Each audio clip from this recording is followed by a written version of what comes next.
A once-in-a-generation player, Packers quarterback Aaron Rodgers has delivered some of the biggest wins in team history.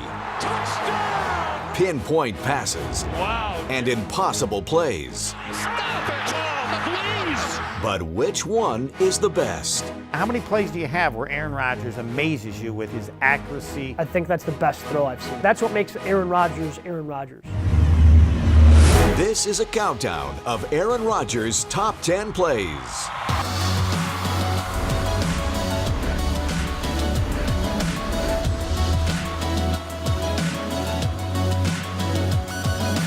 Number 10, Hail Mary to Cobb. When you think about Packers-Giants in the playoffs, there's been some historic games between them. They're going to have a chance for Lawrence Tynes-Filbert. Including in 2011 when the Packers are the #1 seed. I was thinking back to the playoff game after the 2011 season when the Giants completed a Hail Mary right before halftime in Lambeau. Pass is caught. And you could feel in the building the deflation. I mean, the fact that Charles Woodson was on the field and couldn't break that up, the great Charles Woodson, that was a bad sign that that game was not going to go the Packers' way. The Giants had history there, and you're watching the slog of a first half, and you're saying to yourself, this is going to happen again. The Giants are going to beat the Packers in Lambeau Field in the playoffs. It's looking for a stop. This is unbelievable. It was a game where we had said who was going to do more quarterback-wise in that game, and of course the playoff history of Rodgers and the Packers offense played into that a little bit. They're going to air it out. And then that play happened, and it was off to the races. That play turned the whole tide. End zone. Cobb. Touchdown. That game was actually close at that point. When Rodgers completes the Hail Mary just at the end of the half, and that's a huge play. You can feel how it lifts up the Packers, lifts up the entire stadium. Lambeau Field is rocking for the entire second half. It's like the stadium goes silent. And it's so cold that you can almost hear the ball whistling through the air. And then all of a sudden, the stadium erupts. They can't believe that out of this mass of humanity, Randall Cobb isn't the biggest guy in the world, but somehow, some way, he comes down with the ball. The look on the Giants' face as they walked off the field, they knew the game was over. The Giants, they defended that as poorly as you could because the number one rule that coaches always say is don't let anybody behind you, and Randall Cobb's back behind everybody. That to me is even more of a play that by Randall. You know, he recognized the play and he kind of recognized the ball was going to kind of go behind the scrum. Rodgers does this better than anybody. He does have a skill. I don't know if it's the way he puts arc on the ball and gives his receivers a chance, but there has to be something to it. Ridiculous that the Packers had been so successful with that Hail Mary, and they did it again when it mattered in the postseason against the Giants. How many guys throw one Hail Mary in an NFL career?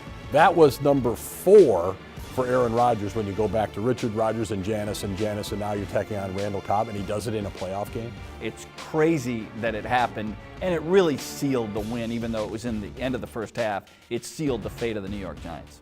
Number 9, Rodgers to Adams. The question of whether or not Devontae is going to play in that game, and all the stuff about the hit, a week and a half before against Chicago and Danny Trevathan, and for him to not only clear the concussion protocol but to be that effective, he really set the tone on that drive. Devontae Adams, what a throw and catch. Catching that first pass, as Rodgers always says, you get that first pass in a series, it's ultimately a lot of times going to decide what direction it goes and what kind of rhythm you're going to be able to establish. There was no rust on Devontae Adams throughout that series, and Rodgers was masterful. Third down play. Aaron Rodgers loves to be self-deprecating about his athleticism, but he breaks or runs away from 3 tackles on that scramble, showing what an athlete he truly is. I mean, they're done. If he goes down there, they're done. I mean, they just maybe they have to kick a long field goal, but he's able to escape, and that's what makes Aaron Rodgers Aaron Rodgers. I mean, this is a guy that was, calling plays at the line of scrimmage and making the adjustments depending on what the Dallas Cowboys were showing. They're working with 1 timeout at that point of the game, and then to get in a position to win that ball game, the first throw that he has to Devontae Adams, a little too low on the back shoulder. This one floated in the end zone, broken up. That's Jordy Nelson's play, and Jordy Nelson was hurt.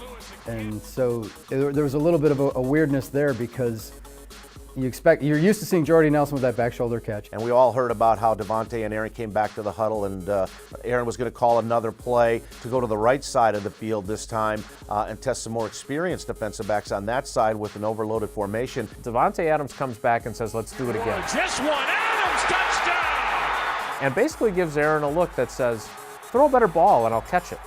And lo and behold, Aaron Rodgers says, okay, let's do it. And it works brilliantly. They come right back to it. And the second one was absolutely pinpoint perfect. Aaron Rodgers has unbelievable chemistry, especially with his favorite receivers. One of those type of plays I think shows you the chemistry and communication between a receiver and a quarterback that really can make the ultimate difference in not only a ball game, but really the establishment of an offense getting into rhythm.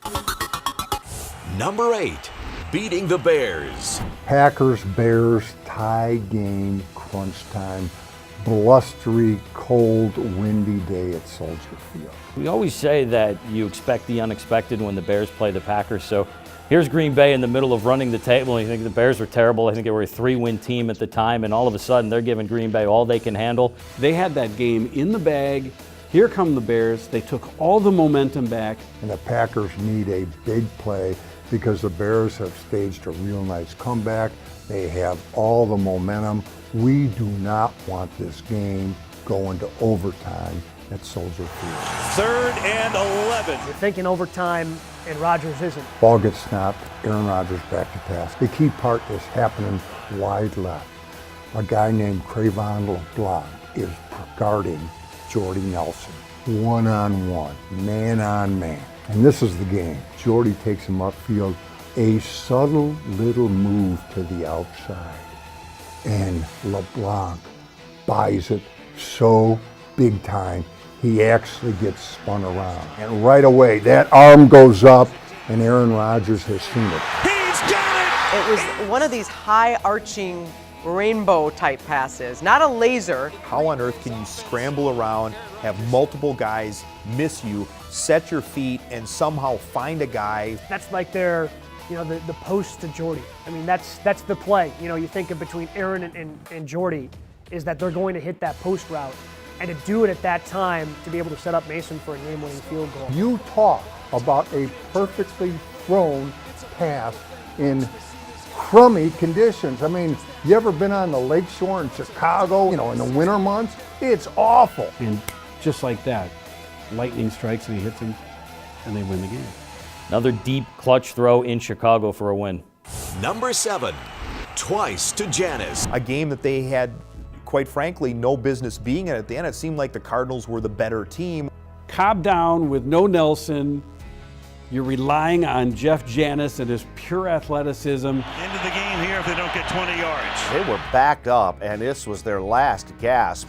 There's an image that somebody took a still image because Rodgers spins out of the pocket. So there is, at one point, the pocket is collapsing, it's 4th and 20, and Rodgers is in his own end zone with his back to the field. Right? He's facing out of bounds. It was another peel out to the left for Aaron to just get enough time. All the way downfield, and it's going to be caught by Janis.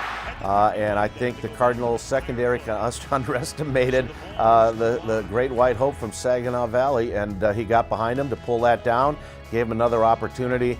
To hit the first one gave you hope, but then that set up the second one. And I just remember Al Michaels and Chris Collinsworth in the booth, and they couldn't believe when he hit the second one for the touchdown. Says a prayer, and Janis does it. Stop it! Oh, please! Nobody could believe it. It was ridiculous.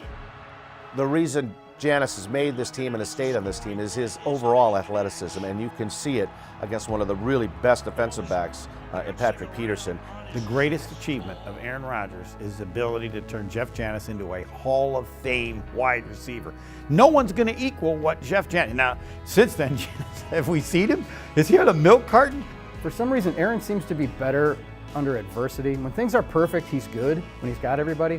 But when he has injuries on the offensive line or injuries to receivers and he has to make kind of hit players, maybe it's because of his history on the scout team, because he just seems to love to lead those guys into battle. Look at this throw. I still don't know how he got as much as he did on the touchdown.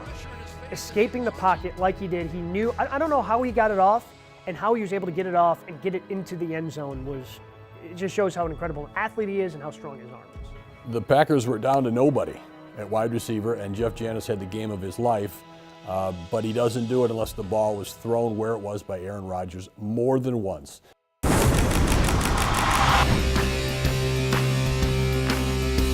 Coming up,